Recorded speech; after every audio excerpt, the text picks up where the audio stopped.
Hello guys, how are you? Thanks for watching my video. Today I will discuss idioms and phrases. What's an idiom?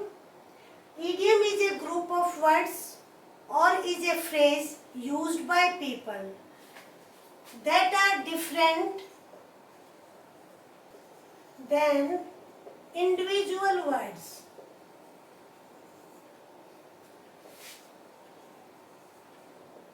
For example, there is an idiom in Hindi, नाच न जाने आंगन टेढ़ा.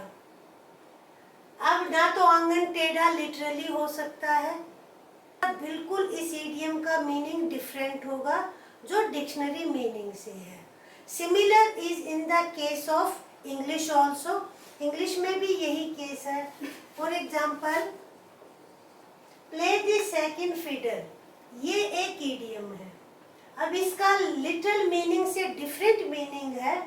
Having lower rank, lower status और lower rank, lower position, उसको हम कहेंगे play the second fiddle. So literal meaning से इनका मीनिंग डिफरेंट होता है. Idioms have great role to play in a language. How? They add color and texture. We create image. ये idioms की help से हमारे मन में क्या है, एक इमेज क्रिएट होती है. तो कलर और टेक्सचर को ये इंक्रीज करते हैं, इंटरेस्टिंग बनाते हैं. Idioms give insight into culture and beliefs of the users. जिस देश में ये यूज किए जाते हैं उनकी हमें इसमें वहाँ के फेथ की, बिलीफ की, कल्चर की हमें झलक मिलती है. Because idioms are developed over time, क्योंकि वो डेवलप होते हैं. ऐसा नहीं कि एक ही दिन में, एक ही साल में या 10 साल में एक पर्टिकुलर कंट्री में जितने इडियम्स यूज किए जाते हैं वो हो गए हो. नहीं, ओवर द टाइम वो डेवलप होते हैं, विकसित होते हैं यूसेज के साथ साथ. इडियम्स बहुत ही कॉम्प्लेक्स पैटर्न होता है. फॉर एग्जाम्पल, किसी को हिंदी आती है लेकिन उसके सामने हम ये कहें कि ना नौमन तेल होगा ना Radha नाचेगी, even then he or she will not be able to understand it unless one learns it. जब तक हम इनको लर्न नहीं करेंगे तब तक ये समझ नहीं आते हैं. Same is the case with English, और यही हमारे लिए इंग्लिश का भी केस है. हमें इनको लर्न करना पड़ेगा. That's why it's very important for a student, for a learner to learn idioms. जब idioms बहुत टाइम तक, लंबे टाइम तक यूज होते हैं, ओवर यूज किया जाता है, तो वो क्लीशे बन जाता है. Cliché means outdated expressions. For example, hither and thither, ये आजकल कोई यूज नहीं करता है. And slang also. Slangs कौन सी expressions हैं that are used by friends or typical group in spoken language that are not considered good for written language. A good language के लिए वो अच्छे नहीं समझे जाते हैं, उन सबको हम slang कहेंगे. In every country these slangs are used. जैसे in US this slang is very much used. The person who gets irritated on minor things, उसको क्या कहेंगे, salty. ये person salty है. तो these are slangs. Jargon used in a particular profession, those words are called jargon. Jargon of linguist, for example, morphology, stress, intonation, ये सभी linguist के jargon है. Now you understand clearly difference between these terms: idiom, cliche, slang and jargon. Now we will discuss some idioms which are commonly used. आगे बढ़ने से पहले मैं request करना चाहूँगी कि वीडियो को लाइक करें और अपने फ्रेंड्स के साथ शेयर करें. Let's start. First one, acid test. The most crucial test इसका मीनिंग है. अब एसिड का मीनिंग वैसे तो तेजाब होता है, जैसे मैंने अभी थोड़ी देर पहले बताया है. इडियम्स में जो वर्ड्स यूज किए जाते हैं उनका मीनिंग लिटरल मीनिंग से डिफरेंट होता है, और ना ही इडियम्स दूसरी लैंग्वेज में एज इट इज ट्रांसलेट किए जा सकते हैं. अब हम हिंदी में क्या कहेंगे? तेजाब टेस्ट, तेजाब परीक्षा नहीं, ये इनजस्टिस है लैंग्वेज के साथ. तो इडियम्स की ये खास कैरेक्टरिस्टिक्स है. Example, the second wave of corona was an acid test for the government and medical personnel. Crucial important test. यानी कि सरकार के लिए ये एक एसिड टेस्ट था. कौन सा? कोरोना की वेव, सेकेंड वेव.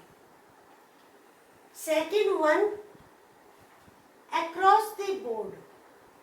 इसका मीनिंग है इक्वल फॉर एवरीवन.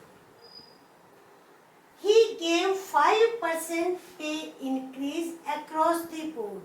यानी जो इक्वल काम किया जाए सबके लिए उसको हम across the board कहेंगे. Third one, albatross round neck. अब ये हमारा जो albatross round neck है ये एक लेजेंड से लिया गया है. I tell you, albatross, white colored sea bird, very beautiful. This idiom is taken from a legend, rhyme of ancient mariner.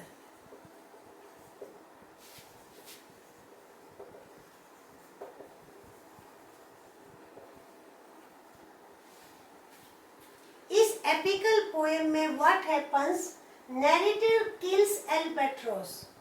वो इस बर्ड को मार देता है तो उसके जो साथी हैं, सेलर्स हैं, वो उसको फोर्स करते हैं कि उस एल्बेट्रॉस को वो नेक के राउंड पहने, क्योंकि वो नाराज होते हैं. Albatross is considered lucky. अब इसका मीनिंग क्या लिया जाता है? Something that is burden, naturally that had become burden round the neck and difficult to get rid of. कोई भी ऐसी प्रॉब्लम और कोई पर्सन जो बर्डनसम है और उससे छुटकारा नहीं पाया जा सकता, उसको हम कहते हैं albatross round neck. I hired him to work in my business, but he does not do anything. He really is an albatross round my neck. तो कि ऐसे पर्सन को हम एल्बेट्रॉस कहेंगे. जैसे narrator could not get rid of that albatross, that word, similar is the meaning of the idiom. यही idiom का meaning बन. Fourth one, all kidding aside. Kidding is participle form of kid. Kidding हम किस activity को कहते हैं? जब joke में, मजाक में कोई अनट्रू बात कही जाए उसको हम किडिंग कहते हैं. अनट्रू. आप बात करें, फ्रेंड्स मिलकर कहें, अरे आई एम किडिंग, मैं तो जस्ट मजाक कर रहा हूँ, that is kidding. But here all kidding aside, यानी कि जोक को, जो भी मजाक में बात कही गई है उसको एक तरफ करें. Here इसका मीनिंग है speaking seriously. That was a good joke, but all kidding aside, we have to study seriously now. तो इसका ये मीनिंग है. Next one, at loggerheads. ये phrase idiom in strong disagreement. जब हम किसी के साथ डिसएग्रीमेंट में रहते हैं तो उसको हम एट लॉगर हेड्स बोलते हैं. She is always at logger heads with mother on what dress she should wear. या he is always at loggerheads with his wife. Any person, कोई भी डिसएग्रीमेंट के साथ रहता है तो उसको हम at loggerheads बोलेंगे.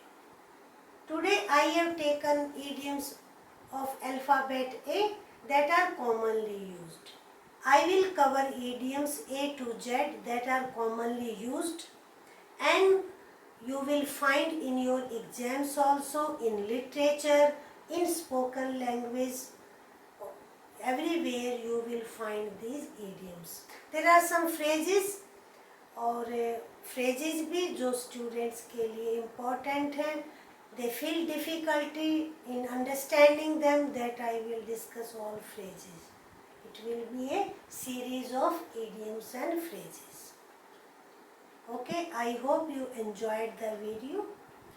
और again, बंद करने से पहले वीडियो को लाइक करें, शेयर करें, और फर्स्ट टाइम चैनल पर है तो चैनल को सब्सक्राइब करें.